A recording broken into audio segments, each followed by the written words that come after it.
Fala pessoal, sejam todos muito bem-vindos e bem-vinda ao nosso Clubecast, o podcast do Clube da Cotação. É com muita alegria e satisfação hoje que a gente está dando início ao nosso terceiro episódio. Estamos tendo a honra e a felicidade de receber aqui novamente a fera Adailton Amâncio, do CP2 Connect.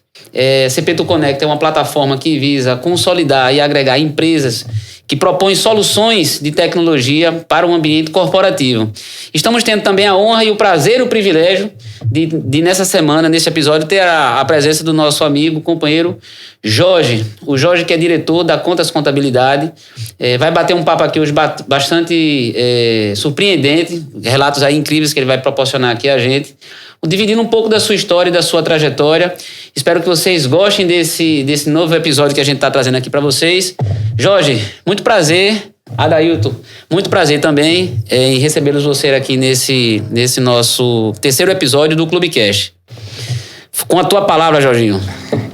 Uma satisfação enorme, Martiniano, fazer parte desse projeto aí com vocês, né? Feito você já deu as credenciais do Adailton e a sua também, que são duas referências aqui para mim nesse mundo corporativo, né? Show de bola. Diga aí em que eu posso lhe ajudar, meu amigo. Eu tô aqui para lhe servir. O Jorge, ele é parceiro nosso aqui do Clube da Cotação. Inclusive, ele é contador, né, do Clube da Cotação. E a gente queria saber um pouquinho de você o seguinte, Jorge. A proposta do podcast é exatamente a gente poder trazer as histórias, né, que traçaram aí a vida, a construção empresarial de cada um. Acho que você é um cara que tem muito a contribuir com a tua experiência profissional, com a tua experiência de vida. Então, assim, a gente sempre começa esse bate-papo procurando saber, assim, o Jorge. De onde que o Jorge veio? Como que se deu essa infância, essa construção deste personagem que hoje atua no ramo da contabilidade? Então, assim, conta pra gente um pouco da tua origem, né? De onde que você nasceu, como que foi essa tua formação até você chegar a essa potência que você é hoje, querido? Contabilidade e empreendedor, né? Porque também. Esse episódio terceiro agora é diferente dos outros porque o convidado é sócio também da empresa parceira do Exato, perfeito. E o Jorge é sócio também do CP2 Connect. Perfeito. Meu sócio. Bem lembrado. É um ponto importante também que o Adailton trouxe. E vai ser muito importante também a gente escutar a tua trajetória de vida, Jorge. Mais uma vez, obrigado pela presença e compartilhei um pouquinho da tua trajetória com a gente, meu velho.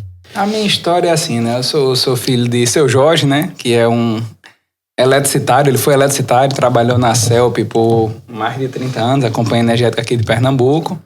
E antes disso ele foi militar, trabalhou em outros bancos, trabalhou no banco do Bandep, trabalhou no banco do Bradesco. Meu pai. E de onde que ele é, Jorge? Ele é lá de Vitória. De Vitória de Santo Antão. E minha mãe também, filha natural de Vitória, né? Então minha mãe é professora de quinta série, eu acho que mudou até a nomenclatura agora. Era a tia da quinta série e também se aposentou, foi funcionária pública do Estado. Meu pai, quando se aposentou na CELP, ela já não era mais pública, mas quando ele entrou foi através de concurso público. E eu fui uma pessoa que meus pais passavam o dia fora trabalhando e eu fui criado em parte pelos meus avós. E tu é filho único? Não, tenho mais duas irmãs, né? O primeiro do meio ou o caçula? Porque tem uma diferença muito grande. Eu sou o primeiro. É o mais velho.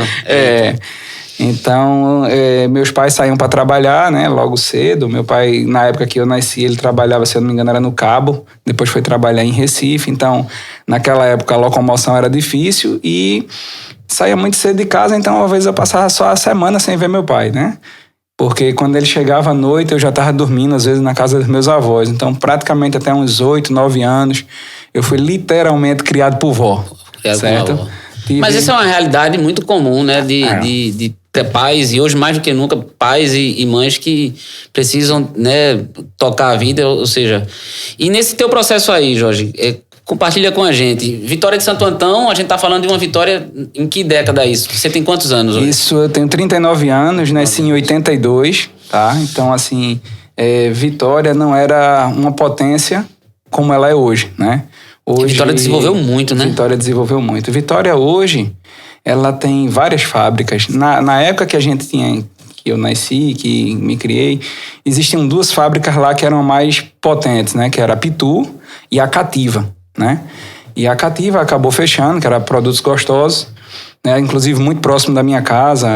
A gente tinha também uma relação muito boa com o pessoal da Cativa, que eram vizinhos nossos. E a Pitu até hoje perpetua. Mas hoje, Vitória tem a Sadia, que é a BR Foods, tem a Kraft, que faz a parte de sonho de valsa, aqueles biscoitos de chocolate, eu acho que é a... Me relembra aí a da Kraft Foods, que é... Qual a marca que... A Lacta. Lacta. Tem a Roca, tem a Insepa, virou um polo realmente industrial. É verdade que um dos servidores da Netflix também está em Vitória ou isto é boato e lenda urbana? Não é boato não, é verdade. Então, inclusive aqui hoje... em Vitória tem uma central da Netflix. Hoje, Vitória também é conhecida pela telecomunicações. Tem um amigo próximo lá, muito próximo, que é o Daniel, da Detel. E ele começou também lá na cidade e hoje é uma potência, hoje já expandiu para outros estados. Ele já está, eu acho que em todas as cidades de Pernambuco e já expandiu para outros estados. Então, assim, é como eu digo, Vitória, ela é uma potência. Vitória vai dominar o mundo. E assim, Martiniano, Vitória também tem um ponto que tem agregado muito no mercado de trabalho, a questão da tecnologia. Vitória está virando um grande polo de tecnologia, está exportando muitos profissionais de tecnologia para o mundo. Bacana. Tem se fortalecido bastante. Bacana, cara. E, Jorge, então assim, a gente tá ali na década de 80, né? Você sendo educado ali pelos seus avós e tal. Isso, estudei num colégio religioso, né? Desde do meu jardim 1, jardim da infância, até o 3º ano, estudei no Colégio Damas, do qual fui muito feliz. Era também muito próximo da minha casa. Damas, né? Tradicional. Era Colégio Nossa Senhora das Graças, mas é a mesma franquia que existe aqui em Recife, né? Então, o Damas, ele foi responsável muito pelo meu caráter. Então, a gente teve uma formação religiosa, nós tivemos uma formação esportiva. Eu me lembro que, desde pequenininho, jogava futebol, handebol, vôlei, tinha gincanas escolares, tinha os grupos de oração lá, que era Pingos de Água Viva, Fonte de Água Viva. Então, era um colégio que integrava com a comunidade. Isso, né? tu com quantos anos? Meu amigo, falar de infância e de adolescência me remeto ao colégio, porque eu só tive aquele colégio na minha vida. Era um colégio particular? Era particular. Um colégio particular. O Damas é um colégio extremamente, né, tradicional, e isso mostra e reforça mais uma vez a importância da educação, né, na construção do indivíduo. Exato. Né? E nesse colégio aí, Jorge, você ficou no Damas até que ano, mais ou menos? Até o ano de 99. Né? Em 99 eu passei na Universidade Federal, né? E aí teve uma grande virada de chave na minha vida, né? Porque eu só decidi o curso de Ciências Contábeis na fila do vestibular, de pagar o vestibular. Eita. Caraca, que inclusive, sentei na escadaria do Banco do Brasil, né? E estava lendo lá os testes vocacionais, que todos eles apontavam para várias direções, nenhum para contabilidade. Mas, Jorge, deixa eu te fazer uma pergunta. Desculpa te interromper. Tu entrasse no Banco do Brasil, porque assim, Jorge também já foi bancário, né? Assim, já foi... Novidade. Já foi funcionário do Banco do Brasil. Não sabia. Então, todo podcast aqui, a gente descobre alguma coisa. Já ficou claro isso aqui, né? Então, o Banco do Brasil veio antes da graduação ou depois da graduação? Não, veio depois, né? Porque assim, eu entrei na universidade com 17 anos. Né? Novo. Entrei muito novo, muito inexperiente, né? Então, assim, tudo era novidade, né? Eu criado no interior e a gente tinha que pegar um ônibus para ir para Recife. E naquela época, graças a Deus, tinha uma frota particular que saía de Vitória para Recife. Posteriormente, a prefeitura assumiu esse papel de transporte, né? Mas naquela época era bem difícil porque, tipo, eu saía de casa às vezes 11 horas, a aula era às 2, porque tinha que levar pessoas para outros centros universitários, e eu só chegava em casa 8h30, 9 horas, porque também quando voltava com esse pessoal, minha aula ia até 6 horas da noite. Então era muito, eu perdi praticamente o dia todo por causa de transporte. E depois foi se regularizando essa situação. Cara, eu achei curioso esse ponto de você ter... Porque é uma das coisas que a gente sempre tem trazido aqui, é exatamente esse ponto. Hoje você é um empresário, empreendedor, né? Você tem o seu escritório de contabilidade extremamente conceituado, renomado, mas assim como a gente teve aqui o Rafael, tivemos o Augusto também, e eles expuseram assim, olha, O Rafael hoje é panificador, mas era um cara que trabalhava ali na área de informática, né? Ele tinha se formado na área de tecnologia. E você ali se decidiu na fila do vestibular, mas assim, foi algo teu? Houve alguma referência, algum tio, algum primo? Claro. Ou foi por conta do grupinho, né? Porque normalmente tem um grupinho ali, os meus amigos vão fazer tal curso, eu vou seguir aquilo ali. Não.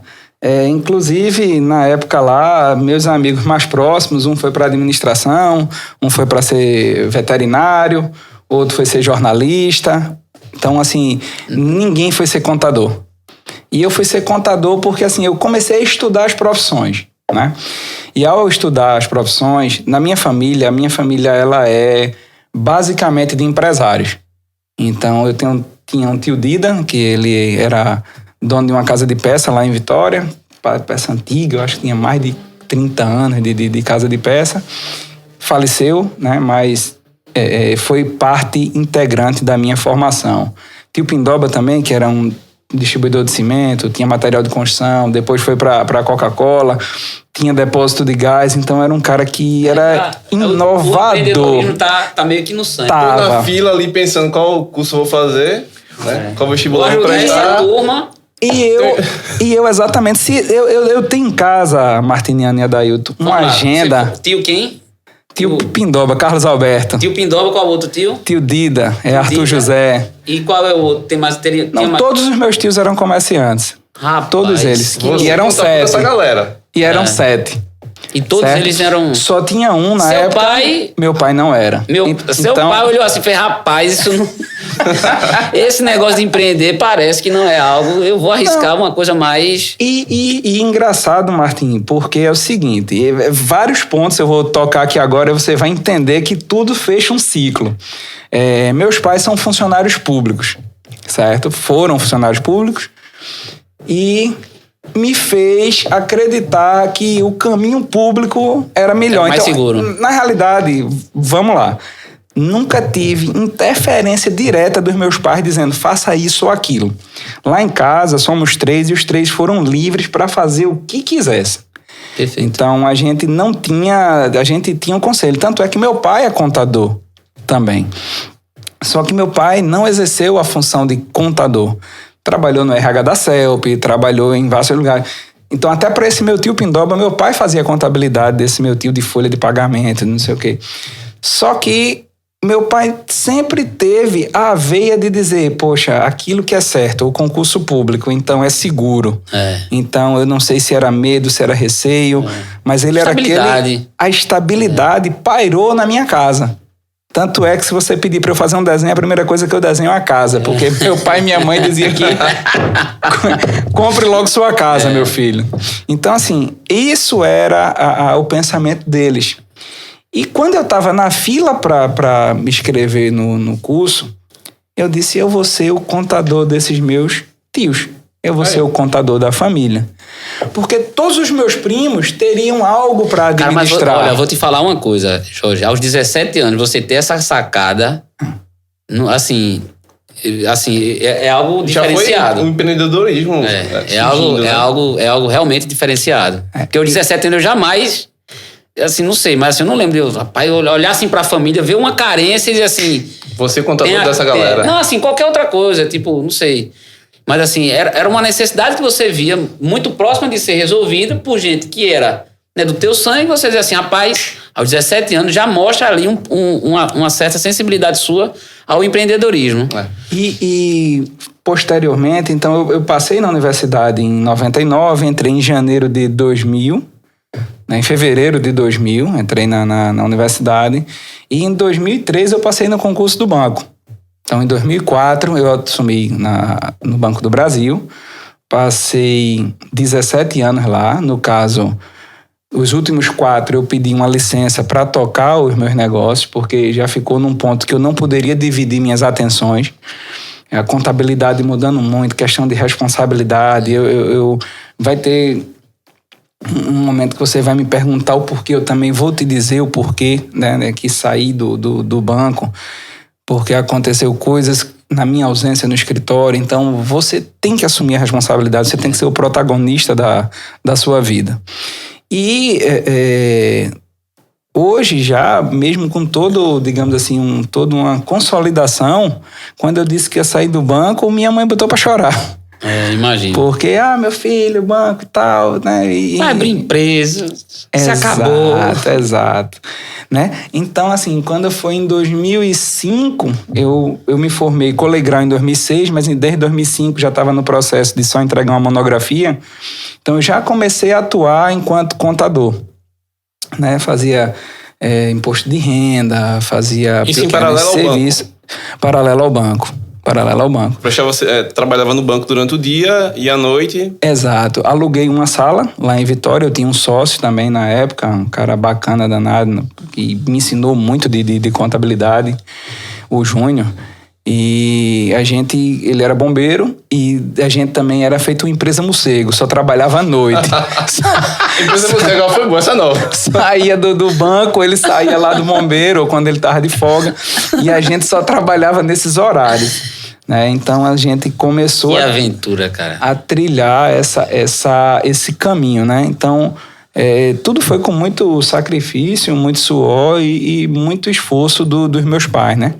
Que, assim, você sabe que manter 3 filhos hoje em escola particular e você querer enviesar para o caminho da educação é o único que faz sentido hoje. Rapaz, deixa eu reprocessar aqui. Então, a gente está no ano 2000, aí você se inscreve na fila no curso de contabilidade. Aí você começa o curso. Isso. E neste curso, com quantos anos de curso ou depois de formar que você vai para o banco? Não, eu entrei no banco antes de formar. Então, durante o curso, você já estava no banco. Isso. Aí, nesse meio tempo, acontece uma coisa engraçada antes de eu entrar no banco, porque eu já tinha empreendido.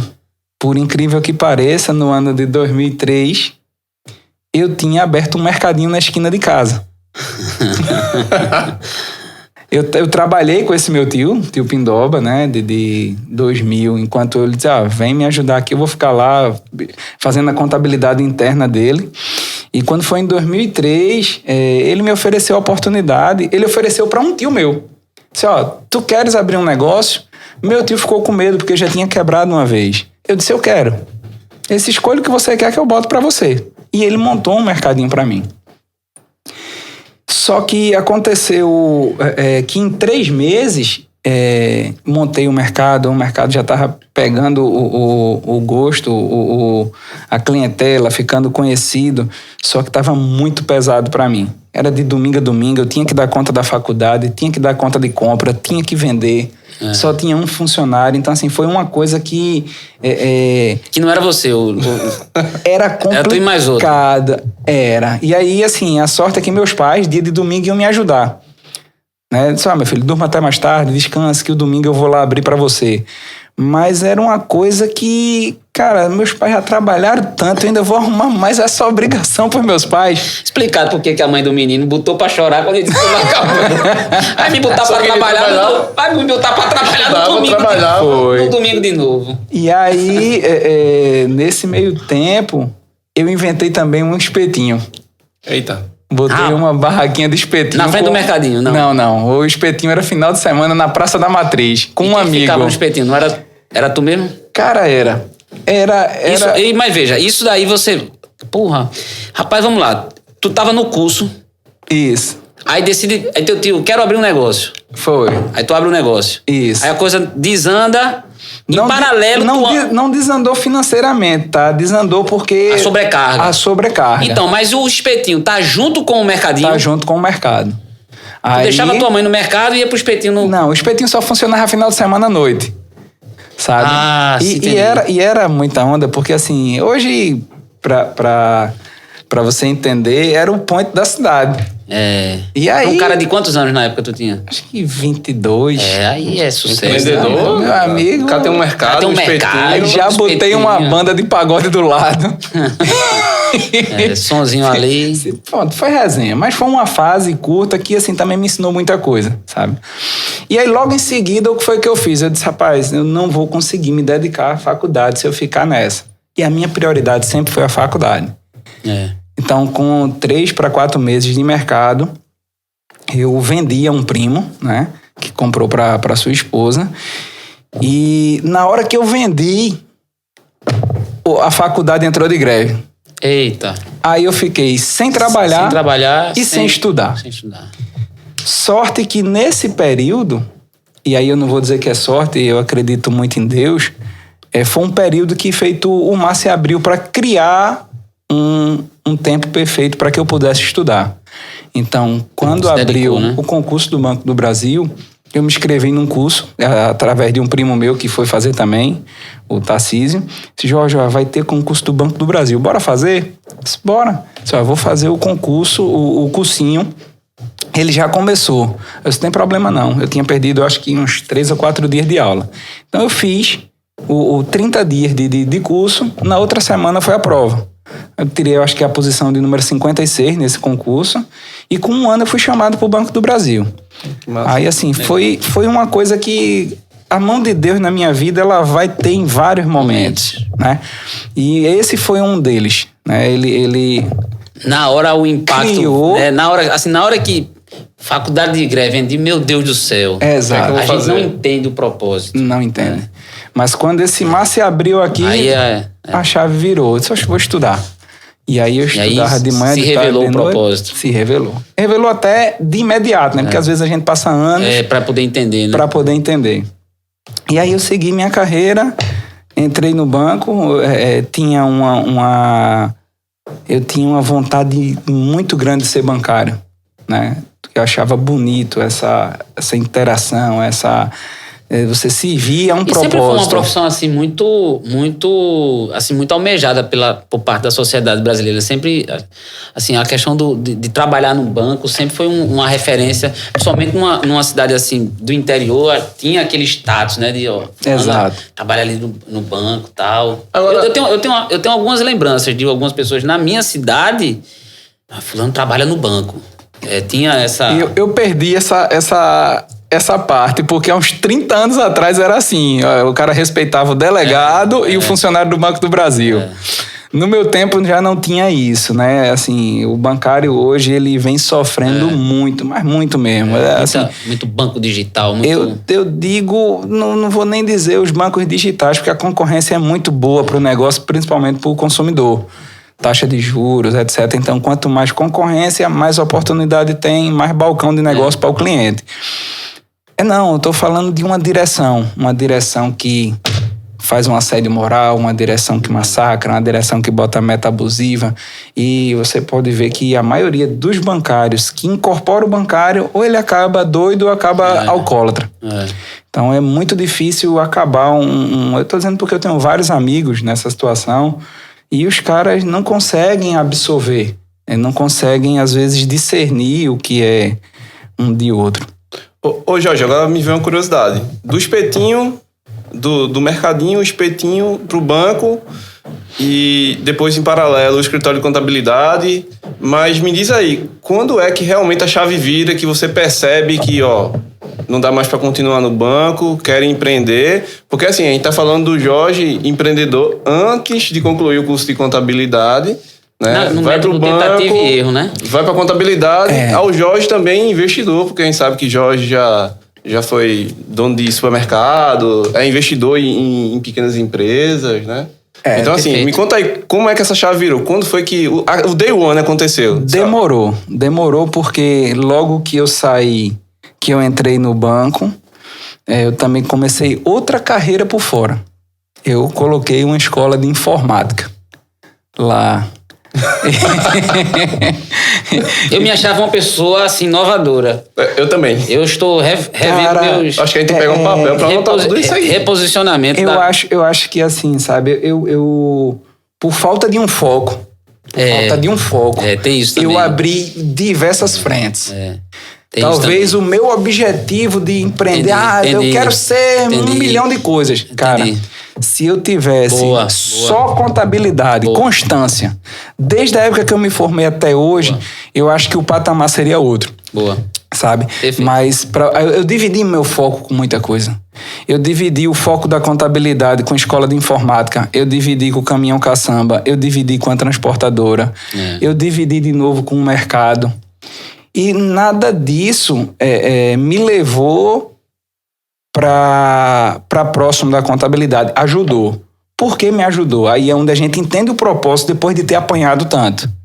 Hoje, Martim, eu sinto a dor do empresário. Porque eu senti.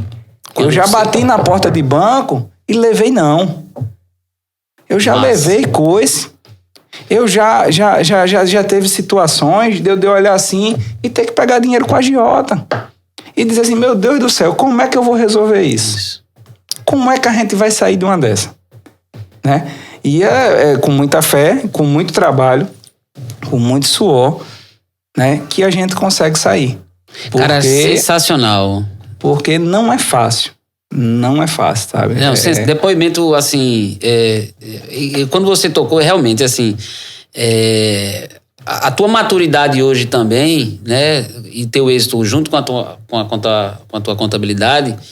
É muito dessa capacidade que você teve de poder executar várias atividades. Sentir a dor do empresário, porque sentou do outro lado da cadeira. Então, assim, eu acho que até a gente já comentou outra vez, né, Martiniano? Eu acho que o diferencial que você tem na contabilidade hoje, isso se justifica pelos problemas que aconteceram no passado. Talvez isso aconteceu porque tinha um propósito mais na frente para acontecer. Então, hoje, você se diferencia como contador porque além de você entender o que o cara está sentindo, você já passou por isso. Então, você não é só um contador, feito você disse, se eu tivesse continuado aqui na contabilidade, eu poderia estar em outro patamar. Ou talvez não.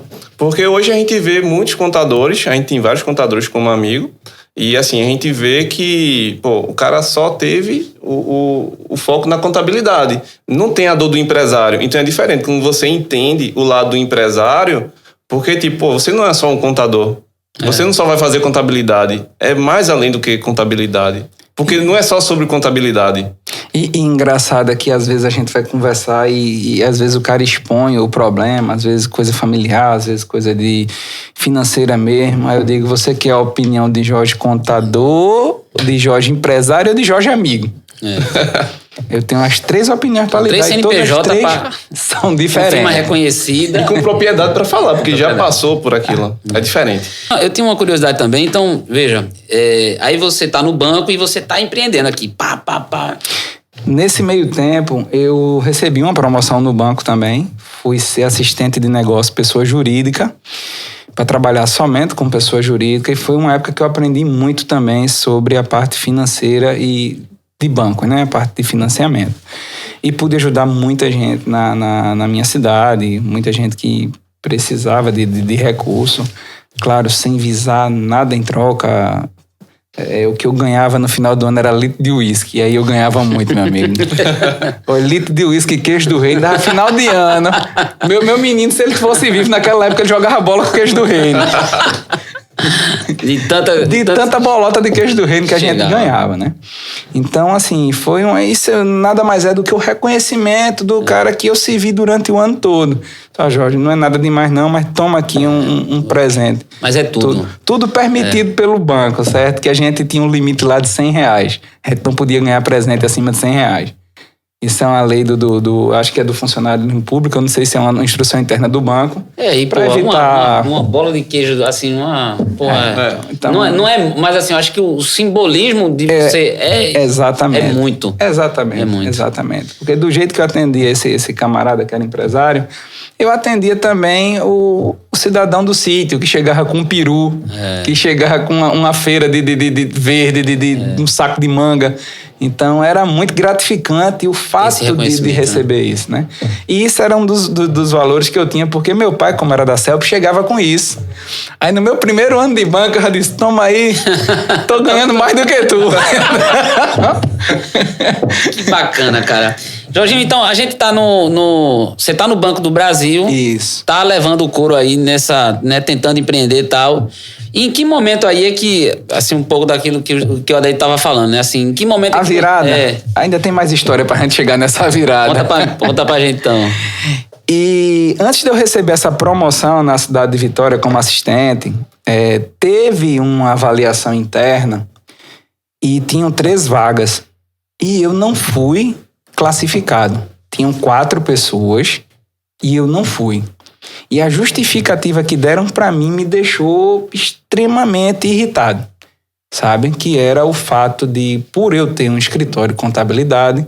Não poderia. Não, talvez eu não tivesse visão para o banco. Eu não fosse dar o sangue que eu dava para o banco. Mas, poxa, se tivessem pego o meu histórico, iam ver o quanto eu dava de sangue para o banco. Isso me deixou extremamente desestimulado. Extremamente desestimulado.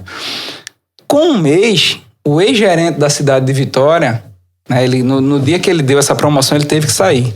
Né, e a culpa não foi dele, porque lá existia um colegiado, existiam 7 ou 8 gerentes, e eles faziam a votação. Eu quero Jorge para tal função, eu quero fulana para tal função, eu quero Beltrano para tal função. E ele só fez seguir com o que o pessoal disse. Tanto é que ele disse: Jorge, eu assumi uma gerência PJ aqui em Recife, na agência Santo Antônio. Venha ser meu assistente aqui. No caso, eu não ia ser o assistente dele direto, eu ia ser assistente de uma carteira PJ, né? E aí eu disse: eu vou. Fui, fiz a entrevista dos candidatos. O outro gerente lá disse: não, eu quero você. E aí eu disse: pode me nomear que amanhã eu tô aqui em Recife. A gente tá em que ano aí, Jorge? 2000... Só pra gente se situar assim no... Eu acho que foi 2007. 2007. Tá. 2007. Foi. Que eu fiquei ainda 5 anos como assistente de negócio. Só que eu não fui. Por que eu não fui? Porque no dia que ele me chamou, eu disse: eu quero. No outro dia, lá em Vitória, aposentou um gerente. E aí a vaga desse gerente foi para um colega. E a vaga desse colega veio para mim, como assistente de negócio. E aí, cara, eu já tinha dado minha palavra a ele. Eu disse: eu vou. A sorte é que ele não tinha me nomeado. Porque senão ia passar 2 anos travado na agência lá da agência Santo Antônio. Santo Antônio. E aí, no outro dia, acho que até por falta de maturidade, até dor de barriga deu em mim. Porque eu não queria me quebrar da palavra. Mas, então aí teve um gerente... Você tá com quantos anos aí? 2007, eu vou estar com 25. Porra, muito novo. 25 anos. Ia fazer... Muito novo. 25, 26, né? 25 anos. E aí um gerente, grande amigo meu, Marcelo Mauro Casé, disse: não, deixa que essa bronca eu como. E eu vou ligar pro gerente, que era Paulo Henrique, que também era outro amigo nosso. Disse assim: ele não vai, Paulo. Eu vou precisar dele aqui e... não faz sentido ele ir para ganhar o mesmo salário. Ele vai perder tempo de estrada, vai ter desgaste, tem faculdade. Não tinha faculdade, eu estava fazendo pós-graduação. Vai ter pós, então assim, vai complicar o meio de campo. Perdoa ele que ele tá aqui, se acabando. Putz, para dar uma... Não, diga, Jorge, que não se aperreie e tal. Resolveu, né? E aí eu fiquei em Vitória. E aí minha carga horária aumentou. Então, mais uma vez, eu fiz o quê? Deixei um pouco de lado meu escritório. Então, fiquei de 2007 a 2012 como assistente. Né, de onde tá a principal receita, salário maior e tal. E aí, em 2009, eu me caso. Aí, quando a gente se casa, a gente já cria mais uma responsabilidade. E aí, a coisa não pode dar errado, né? Paralelo a isso, já estava rolando as escolas, rolando outras situações. Então, calma, quando você diz rolando, o que é isso? Você também... Defina. Tava no banco, tinha o escritório, e na época de 2010, eu já estava com as escolas de informática. Tu abriu uma escola de informática também? Abri uma lá em Vitória. Na primeira foi em Guarabira, na Paraíba. Depois em Escada. Por que na Paraíba primeiro? Tinha uns amigos nossos lá da cidade que ele começou a vender franquia. E aí ele disse: vamos procurar as cidades, vamos criar o perfil da cidade com renda per capita, quantidade de habitante, alguns centros. Então, Guarabira, lá na Paraíba, era uma cidade muito promissora. E ainda é.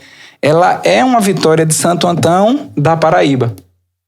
Inclusive, geograficamente, se você observar, ela fica na mesma linha de Vitória, subindo, sentido norte. Né? Então, fica meio que Caruaru e Campina, Vitória e Guarabira e Recife e João Pessoa. Então ela ficaria bem meio que uma Vitória, uma cópia da Vitória. Então, em sintonia, na cidade. Na mesma linha. Aí você abriu... Aí a gente abriu, cara. E aí o que eu digo, eu acredito que com menos de 6 meses a gente vendeu. E sorte que a gente abria uma coisa e botava para fazer e vendia e não perdia dinheiro. Né? Existia um comércio que eu digo a você, minha época de faculdade, eu acredito que até 2012, 2013, até antes da Copa, era muito dinheiro rolando. Era banco liberando, era BNDES. Eu comprei 3 caminhões, Martim, com um cadastro de estudante que eu tinha, que eu não era nada. Eu lembro. Então, o BNDES aprovou, dá aquela entrada lá de 10%, saía 100%, 90% do caminhão. Então, assim... Aí tu abriu uma transportadora aí já, né? Não tinha uma transportadora, eu tinha uns caminhões de caçamba que na época não tinha empresa para isso, né? Eu sempre agregava meus caminhões nas empresas de amigo, que fez o serviço do Pirapama, foi para fazer a fábrica da Coca-Cola lá em Minas Gerais, fez no Maranhão também uma grande obra lá da ferrovia. Então, assim... quando você tem uma caçamba, tem mais de 200, 300 pessoas que tem, um cara tem uma empresa, vamos levar para lá, vamos. Então, funcionava assim. E nessa época, a minha imaturidade me permitia errar. Hoje, eu com quase 40, eu não aventuro mais, né? Nesse tipo de coisa, não. Né? Ou seja, Jorge, vamos botar uma empresa? Cara, senta aqui, vamos ver. Isso é meu foco, o que é que vai ser, o que é que eu vou fazer. Porque eu não tenho tempo para fazer nada. Então, meu foco é contabilidade. Essa virada de chave que vocês perguntaram aqui, ela veio agora há pouco. Porque até 4 meses atrás eu era sócio de um mercado. Então, eu já vinha percebendo até minha doação para o escritório maior e eu, de certa forma, deixava a desejar em outro canto, que era o mercado, né? Então, assim, adoro o mercado de trabalho, tanto é que a pessoa, o escritório, ele serve a empresas. Então, é muito natural a gente estar dentro das empresas tentando ajudar de certa forma. Só que minha energia vai ser mais absorvida, vai ser mais usada para um empresário eu estando como contador e não como sócio. Não como sócio. Perfeito. Então, essa é a minha leitura. Então, hoje eu digo a você, Martiniano e Adailton, não tem outra coisa que eu queira fazer a não ser contabilidade. E a régua subiu, né? Porque assim, aí você pega o contador, me mostra teu currículo. Aí o cara é contador, teve várias empresas de vários nichos diferentes, de vários segmentos. Vários quinais. Vários quinais e mais. Passou pela dor de cada um, de ver o que dava certo, o que dava errado. Então, assim... Isso é o tipo de experiência que, assim... você não paga por ela, você vive. E aí quando você vive, irmão, é diferente. Rapaz, eu só ousei na minha vida fazer uma coisa diferente. Desde que eu me entendo profissionalmente constituído, uma vez na minha vida que eu ousei fazer uma coisa diferente. Que foi quando eu decidi ser síndico do prédio. Lá de onde eu... Passasse quanto tempo, Martim? Passei 3 anos. Durou, né? 3 anos. Então, assim, é a única experiência que eu tenho fora da minha atividade. E eu sempre tive muito foco naquilo que eu não gosto, eu já não tenho essa capacidade. Eu me acho uma pessoa talvez limitada. E você veja que, né, num paradoxo, você fez e agora diz, não, eu preciso concentrar. Eu sempre concentrei. E, assim, proporcionalmente, eu enxergo assim, que tanto a minha trajetória como a sua, sempre de ter focado, e a sua de ter atirado, a gente tem uma construção empreendedora, um know-how, um conhecimento, que vai muito dessas nossas experiências. Aí tem um ponto aí, Jorge, que eu queria que você... relatasse, eu não sei se talvez essa tua narrativa já tenha explicado, mas assim, Dentro dessa tua trajetória, o que é que na tua compreensão, qual foi o principal acontecimento, a principal enrascada, a principal situação que tu entrou, que naquele momento que tu estava vivendo, eu acredito, pelos teus relatos, assim, devem ter sido muitos, mas assim, ó, aquele que mais te impactou hoje, olhando para trás, o que é que tu passou, que na hora que tu viveu foi complicado, mas tu transformou desse limão uma limonada? Rapaz, eu em 2014 aconteceram duas coisas, né? Uma extremamente positiva e outra extremamente negativa. 2014, então... Foi um marco. Essa pergunta, quando te faz, imediatamente, tu vai para 2014. Vou para 2014. Eu tive... Meu filho nasceu, né? E aí, quando um filho da gente nasce, o mundo muda, né? Rapaz, não fale não. Aí você... inclusive, eu fiz até um teste de perfil na época e o meu perfil mudou. Né? O meu perfil sempre foi influente. Na época que ele nasceu, caiu para estável. Caiu não, mudou para estável, porque perfil não tem isso de bom, ruim, melhor ou pior, né? E aí, quando ele mudou para estável, eu vi o quanto eu tinha que dar estabilidade à família, né? E nessa época, eu acredito de 2014 para 2015, eu tive uma situação no escritório que desgastou a minha imagem, né? E eu percebi que naquela época eu tinha que estar dentro do escritório. Você comentou isso aqui mais cedo. Mais cedo. Acabei perdendo um cliente, a situação foi resolvida através até de um processo judicial, não contra mim, mas contra o Estado. Alguns abusos de legislação na época, mas o advogado conseguiu resolver. Porém, se eu tivesse tomado o pé da situação... Não teria chegado. Não teria chegado nessa segunda instância. Porque todo processo, ele tem a fase administrativa. E o contador, ele pode atuar na fase administrativa. Então, eu perdi na fase administrativa. Uma coisa que eu poderia ter resolvido. Mas eu terceirizei, né? Na época, o escritório ficava na mão de todos os funcionários. Hoje a gente tem processos, a gente tem gerente, nós temos fluxos, né, Adailton? A gente, aí uma das benesses que o olho do escritório passou foi que a Adailton chegou junto da gente, então nos alertando de diversas coisas, inclusive depois de todos esses alertas, a gente começou a sociedade, né? Então, existe o escritório, contas, a gente fez uma pós-graduação junto, começamos em 2018, e 2018 também foi um ano de virada épica pra gente, né? Porque eu contratei a Adailton para ele prestar um serviço lá no escritório, de tecnologia. E a gente começou a fazer mudanças lá dentro. Mudanças e investimento em tecnologia, investimento em controle, investimento em ferramenta. E logo no ano de 2019 a gente juntou os computadores.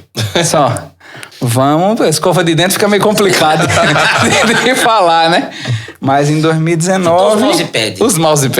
Os mousepad. É isso, negão. Vamos montar, porque ele já tinha um projeto na cabeça, que era o contador de padaria. E depois eu quero saber um pouco mais desse projeto, mas depois não. E o contador de padaria foi o início de uma sinergia que a gente juntou e está servindo de propósito para o Contas, como também para o contador de padaria, que hoje já não é mais só contador de padaria.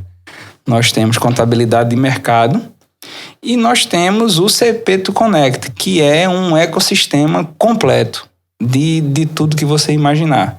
Então, hoje, nós temos de emissão de certificado digital, se a gente quiser, fluxo de auditoria, controle de ferramenta, sistema de cotação. A gente, quando oferece... Então, a gente tem toda essa gama de produtos que a gente pode sentar com o empresário e conversar com o cara de todas as áreas que ele precisa. A gente desculpa te interromper, Jorge. Até no primeiro episódio que a gente gravou junto com o Rafael, eu cheguei a comentar um pouco sobre o projeto do CP2 Connect, que nasceu a partir do contador de padaria. que é o nosso ecossistema, que a gente ainda está em processo de construção, já tem bastante coisa, tá? Mas a gente ainda não chegou a veicular via marketing nem nada, tá?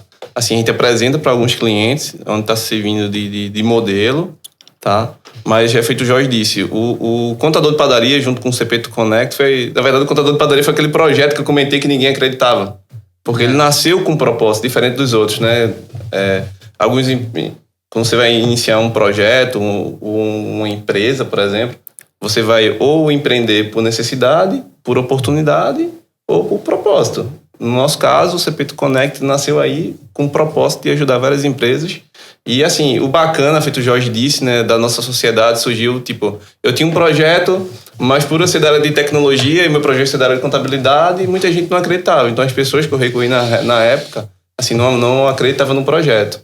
E quando eu sentei com o Jorge tinha uma experiência bacana, porque, o cara é contador e o cara, ele entende da dor do cliente. E do lado de cá eu tenho tecnologia, processo e conhecimento na área tributária. Assim, uniu o útil com o agradável. E feito disso, né? Olhar para o currículo de Jorge é diferente de você olhar para os demais currículos, porque poucos são os contadores e poucos são os empresários que têm a experiência que você tem. Então, assim, isso somou muito e eu acho que foi um grande diferencial para o nosso crescimento. Porque a gente startou o projeto no início de 2020, o contador de padaria, e a gente cresceu assim de uma forma absurda. Sem a menor ideia do que estava por vir, né? Sem a menor ideia de uma pandemia que estava para pipocar. Na pandemia a gente cresceu, Martim. Na pandemia a gente cresceu. Quando a gente viu muita gente se encolhendo, teve muita gente que procurou a gente para dar esse suporte. Tanto o Contas quanto o CP. Todos eles cresceram. Saía uma lei, a gente já estava criando material, vinculando, lista de transmissão, pessoal, folha de pagamento, imposto, vai ter dinheiro de banco, não vamos se aperrear, vai ter isso, vai ter aquilo. Então a gente trabalhou nessa pandemia, que por incrível que pareça, foi o período que deu menos inadimplência no meu escritório. Porque o pessoal realmente... Reconheceu, estava próximo. Reconheceu... É porque é sobre valor, né? É sobre valor. E valor é diferente de dinheiro. Então, assim, na hora que o pessoal tava precisando, e não tipo, as empresas estavam precisando de ter gestão. Porque o empresário, ele vinha no ritmo de empreender, tá dando certo, mas sem usar as estratégias e as ferramentas corretas. E quando a gente viu, disse, Jorge, pandemia, a gente precisa ajudar essa galera. Então, a gente começou a criar relatórios que nem estavam dentro do nosso contrato, análise de produtos mais vendidos, produto mais vendido por hora. Então, a gente sentava com o empresário e disse, esse produto aqui, tu vai ter que fazer tal estratégia, o cara via e deu certo. E assim, a gente não teve nenhum pedido de cancelamento. Pelo contrário, a gente teve aumento e, por coincidência, dezembro de 2021, a gente definiu uma meta de crescimento para o ano de 2022. E era a meta anual. E a gente bateu essa meta no dia 11 de janeiro. A gente ultrapassou da meta de crescimento da empresa. No dia 11 de janeiro, a meta de um ano. Então, assim, quando você tem propósito, valor, e a gente valoriza muito isso, tá no nosso DNA, da nossa cultura... cara, não tem como dar errado. Porque assim, a gente sente, além da gente fazer, porque é o que eu sempre digo, a contabilidade, ela tem que funcionar, ela tem que acontecer, tá? Mas tem uma outra coisa por trás, a inteligência do negócio. É a experiência que a gente passou de como empreendedor que faz realmente a chave virar, né? Então, Jorge, a gente falou muito aí sobre... Eu quero só complementar o seguinte, Adailton, que... assim, a gente teve uma dor, o Clube da Cotação, assim, pandemia, eu digo assim, assim, daqui a 30 anos, daqui a 40 anos, daqui a 60 anos, a gente vai olhar para filho, para neto, para bisneto, vai dizer, olha, assim, eu tenho uma lembrança do dia 18 de março de 2020, que eu saí do escritório, assim, lágrimazinhas escorrendo, e com a incerteza do que estava por vir.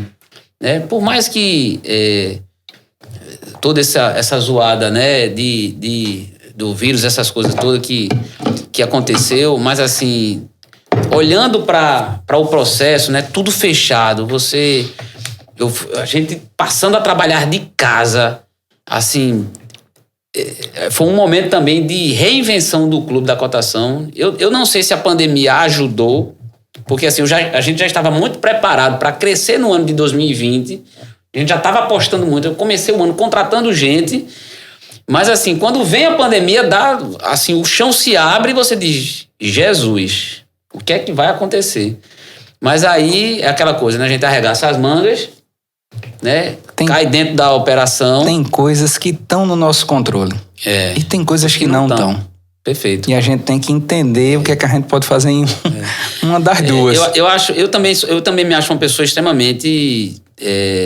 assim, existe um Deus que olha, que supervisiona, que assim, a gente precisa só ter a sensibilidade... Tem que estar atento para escutá-lo. Ter a sensibilidade para poder ouvir ali. Eu tenho muito essa assim, como você falou, assim, a presença de Deus na minha vida, assim, é perceptível. Eu consigo identificar os momentos que houve ali. A gente precisa ter a sensibilidade de poder, enfim, cada um tem a sua.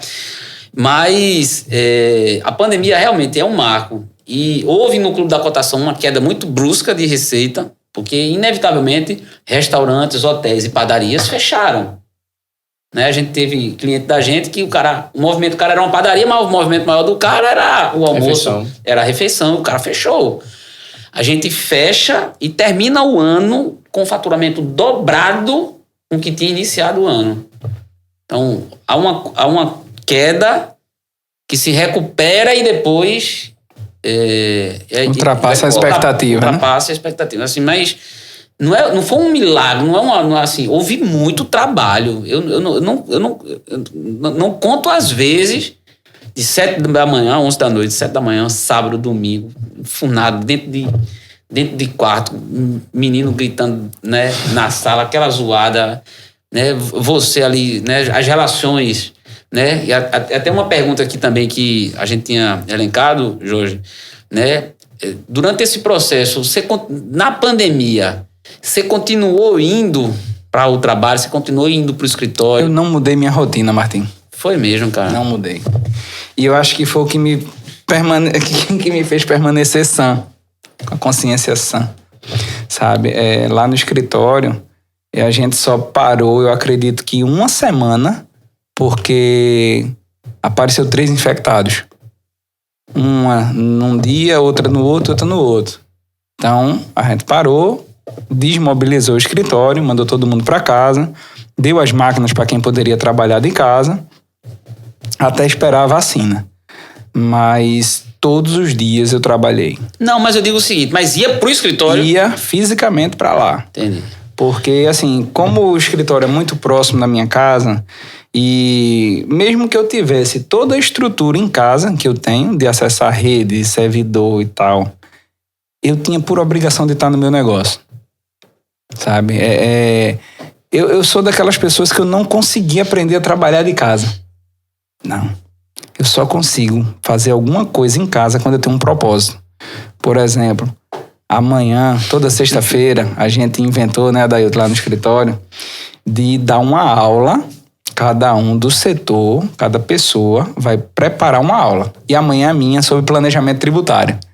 Então, ontem eu passei um período em casa organizando esse material, preparando parte da aula. Então, assim, aí isso eu não consigo preparar do escritório, tá? Lá no escritório eu tô lá pra... Aí toda a equipe da gente do clube, na pandemia, ficou home office, cara. Eu moro relativamente perto do escritório. Eu não ia... Assim, eu não sei se eu fiquei muito apavorado. Eu não, graças a Deus eu não tive não, porque eu acho que isso aí também iria afetar o psicológico, ia baixar a imunidade. Então, eu treinava em casa.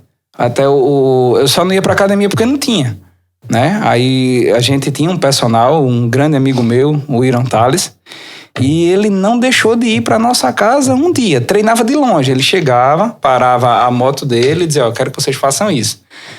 Não tinha proximidade, né? Ele explicava o movimento e fiscalizava. Então, assim, respeitou muito esse limite e a gente não parou de treinar, não parou de trabalhar, não parei nada. De verdade, né? O que tinha parado era a pelada do final de semana, era a igreja, e que naturalmente eu frequento. E para minha vida foi normal. Só era ruim porque eu tenho o hábito de todo final de semana ir para casa dos meus pais, né? No caso, ou no sábado ou no domingo. E nessa época a gente parava o carro para minha mãe ver o meu filho de dentro do carro. Porque a gente não tava. Meus pais são de idade. Que loucura, hein, meu amigo? Meus pais são de idade e a gente queria preservar ao máximo, né? Essa relação. Aí tocou no ponto de família, né? Aí eu fiquei mais curioso ainda, Jorge e Martiniano. Porque assim, Jorge vem aí de um movimento empreendedor, de negócios, de banco agitado. Aí você tem um filho, aí tem o segundo filho. Ele vem na pandemia. Foi. E como é a relação? E como é essa tua relação, Jorge família e Jorge empresário? Como é que você consegue lidar com esses dois? Rapaz, quem tem filho pequeno sabe o quanto é difícil você não dar atenção. Então, você chega em casa, cara, acabou-se. Você só pode fazer qualquer coisa depois que vê os meninos dormindo. Mas é de verdade mesmo. O meu pequeno tá fazendo 1 ano agora, né? Veio na pandemia. Cara, safado que só acho que puxou a mãe. Veio na pandemia? Veio na pandemia, né? Filhos da pandemia. Filho da pandemia. Minha irmã também teve um, que a diferença é de 1 mês, né? 38 dias. Tu tem 2 meninos, né, Jorge? Tenho 2 filhos, né? Jorginho, que é o primeiro, ele vai fazer 8 anos, 30 de agosto. E Joaquim foi 19 de junho. Que foi o irmão que escolheu, né? Foi mesmo? Foi. E, assim, às vezes a gente se esquece. Chega tarde em casa e tal, aí você já dá pouca atenção, né? Então eu tô tentando me policiar, né? Jogar a bola 2, 3 vezes na semana à noite. Hoje eu tô indo 1 vez só, né? E para que à noite realmente eu esteja em casa com ele. Não é só estar em casa, né? É deixar o telefone de lado, que é um ladrão de atenção. É deixar uma televisão que, confesso que às vezes o hábito, você chega e já liga logo uma televisão e já complica o negócio. Mas em relação a ser esse pai, sentar, fazer tarefa, estudar para a prova, que bacana, como qualquer pai comum, né? E eles obviamente, né, vão ter essa referência tua também, né? É inevitável um filho convivendo, de ver, né, essa tua inquietação, essa tua destinação assim a querer empreender, a querer se lançar. Eles, obviamente, muito novo. O Jorge tem quanto? Tem 8? Vai fazer 8. Vai fazer 8. Estudam lá em Vitória. Estuda lá em Vitória. O Joaquim tem? Tem 1. Tem 1 aninho só. 1 aninho só. Você ia perguntar alguma coisa? Não, eu só ia comentar que o bacana é que mesmo diante de tantas atividades, eu acredito que o Jorge ele tem uma boa gestão do tempo para conseguir conciliar tanto o lado profissional quanto o lado pessoal. Eu acho que conta muito. Eu acho que é uma das maiores dificuldades que a gente vê, que lida muito no dia a dia com os empresários, é justamente isso. Eu escuto muito relatos de empresários. Poxa, eu não tenho tempo de ir ver a apresentação do meu filho na escola. Eu não perco uma. Meu filho faz terapia, o Jorginho, desde 2 anos de idade, né? Então, quem vai levar sou eu e a mãe. Eu e Dona Aline. Teve um tempo até que meu sogro estava indo, porque, sabe, pelo menos eu dou uma volta em Recife e tal, beleza. Então, me acomodei, só que quando veio agora essa triplicação da BR, aumentou o trânsito, aumentou tudo. E aí eu voltei a trazer ele de novo, né? Então, assim, ele tá até mais feliz porque a gente tá compartilhando outros momentos. Vai no shopping, come uma McDonald's, sabe? Então, assim, é o que ele gosta. Então, a gente faz isso aí por ele, sabe? Então, a Dailton sabe quando a gente vai fazer a agenda da semana, a quarta-feira... Já tem dono. Já tem dono. Cara, é maravilha, Jorge.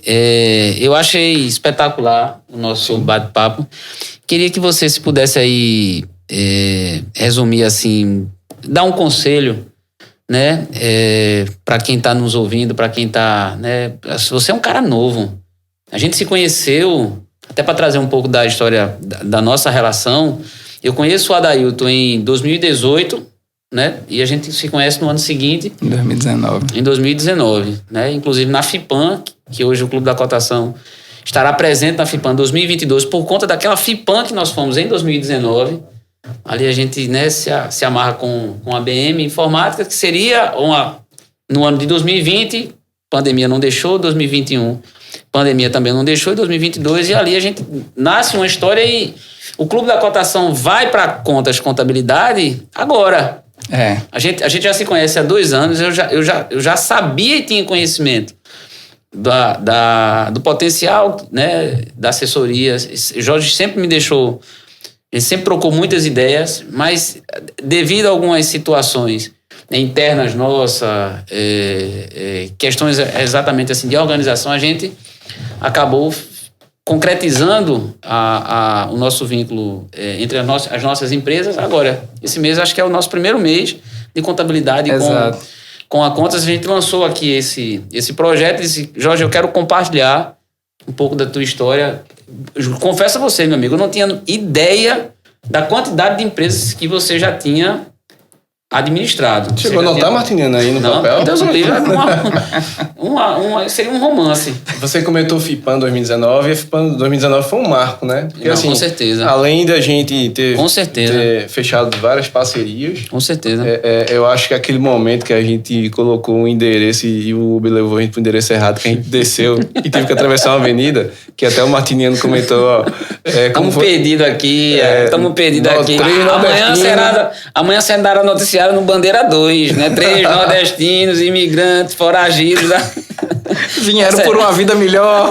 Essa história aí marcou, né? E assim, engraçado que além da parte de amizade, né, que se gerou ali naquele momento, hoje a gente tá sentado aqui. Cara, eu costumo dizer o seguinte: todo mundo que tá vindo, além da gente ter uma relação profissional, nós temos uma relação de amizade com essas pessoas. E eu digo isso assim, eu sou uma pessoa que eu sou muito nutrida pelas relações que eu tenho com os meus clientes, que inevitavelmente acabam se tornando nossos amigos. Porque assim, a vida é difícil, não é fácil o mercado, não é fácil o comércio. Então assim, eu lembro que na pandemia, quando estourou, a gente... uma vez por semana a gente fazia uma chamada ali no vídeo no WhatsApp. Depois de um mês ninguém aguentava mais nada, ninguém mais se ligava para... Então assim, mas assim, é algo nativo da gente de querer estar junto, de querer dividir experiências, de querer... Então assim, o surgimento desse projeto do podcast inclusive veio com esse objetivo. Pô, a gente precisa sentar com o pessoal, vai ser algo inovador, vai ser algo bacana, que a gente precisa sentar com essa turma e escutar a história. O Rafael era da parte de informática, conheceu a padaria, a esposa dele visitando a padaria. O Augusto, que veio aqui depois, disse que começou com a banda de pagode e depois foi para a hotelaria. O Jorge começou com banco, se inscreveu. Então, assim... Teve o espetinho, teve tudo isso, cara. Então, assim, Jorge, eu queria que você desse se você pudesse dar uma palavra, um conselho para quem está nos assistindo, que vai nos ouvir aí, né, nos nossos... Empreendedor, né? O nosso público empreendedor e quem está querendo entrar no mercado de trabalho, né? Os conselhos que você pode dar para quem está chegando, para quem está querendo empreender também. Tem tanta coisa para falar aqui. É assim, mas o principal é você ser prudente, né? Tipo, não é não ter medo, né? Que o medo, ele também é por conta da prudência, né? Mas você tem que arriscar. Certo? Então, assim, a vida da gente ela é muito curta para você passar o tempo todo achar que queria fazer uma coisa e por conta de, sei lá, de uma criação ou de uma opinião de pai, de mãe, você seguir o que seu pai quer porque ele se limitou naquela condição que ele tinha, né? Então, assim, eu acho que você tem que ousar, certo? E a sorte favorece os audazes. Quantas vezes na minha vida eu disse isso não vai dar, compro e dá. E acontece, e faz, e acontece. Né? Então, assim, quem está saindo de uma universidade, veja como é empreender, se tiver perfil, se não tiver, vá trabalhar para alguém, mas não tenha medo de mudar de emprego, não tenha medo de tentar uma coisa nova. Né? Eu digo para os meus filhos, né? O mais velho já escuta isso há muito tempo, eu digo, você vai ser o que você quiser. Se você quiser vir trabalhar com o papai na contabilidade, você trabalha. Se você quiser ser um cineasta, você é. Se você quiser ser um ator, você é. Se você quiser... O que você quiser fazer, você vai fazer. Eu vou deixar livre, como meu pai e minha mãe fez comigo. né? Em momento algum, tu tem que ser médico, porque médico dá dinheiro. Tu tem que ser advogado, porque advogado dá... Não. Meu filho, você quer ser o quê? Fazer o que você quiser. Agora, seja feliz no que você está fazendo. Nas escolhas. Na escolha. E se em algum momento você se arrepender, volte. Né? Minha irmã, ela, na época, eu acho que ela foi da primeira turma, eu não sei se foi a primeira turma, mas assim, ela se encantou na época por ser Relações Internacionais. O curso só tinha um, era na FI, e ela ainda fez 6 períodos de Relações. Depois ela viu que quase se forma. E depois ela viu, não é isso. E hoje ela é uma excelente gerente do Banco do Brasil. Casado também com um gerente do Banco do Brasil, que é meu cunhado, meu amigo, meu compadre. Então, assim, espetacular, cara. Vá fazer aquilo que te dá felicidade. Né? Eu costumo dizer, e não vá pro dinheiro. Dinheiro é consequência. É de um trabalho bem feito, de um... Eu não trabalhei, eu não te disse que eu tinha umas 200 empresas. Eu só vivia liso, irmão. Devendo. Cheio de bronca. Hoje eu vivo mais feliz. Eu vejo meu dinheirinho. Eu viajo. Eu faço as coisas que eu posso fazer. Sem estar com a cabeça em outro canto. Né? Ilhado. Então, assim, o conselho que eu dou para quem está começando é ouse. Né? Que a sorte, ela favorece os audazes. Né? E vai, se chegar no meio do caminho, não gostar do que está fazendo, volta naquele ponto que você teve a ruptura e diga, não, agora nesse caminho é outro. E refaz. A vida, ela não é uma linha reta. Né? Então, show de bola. Cara, espetacular, Adailton, Jorge. Foi um prazer incrível receber vocês dois aqui mais uma vez no nosso podcast. Cara, sensacional o teu depoimento. Eu espero que todos vocês, pessoal, tenham gostado do nosso podcast. Jorge, Adailton, obrigado aí por essa... Valeu, Martinho. Uma satisfação, uma honra. Eu tô na próxima, né? Se Deus quiser. Eu tô na próxima, porque Martiniano, a gente fez um trato, né? No primeiro episódio eu tentei contar um pouco da minha história, né? Eu vou lhe trazer aqui como convidado especial, de honra. Ao invés de deixar pro final, porque eu também vou ter que entrevistar você, porque assim, você tá entrevistando todo mundo. Como é que vai ser depois? Quem é que vai entrevistar o William Bonner? Então, pessoal, é isso aí. Martiniano, obrigado. Eu que agradeço, cara, demais. Valeu. Show de bola. Espero que vocês tenham gostado, pessoal. Um forte abraço para todo mundo. Valeu.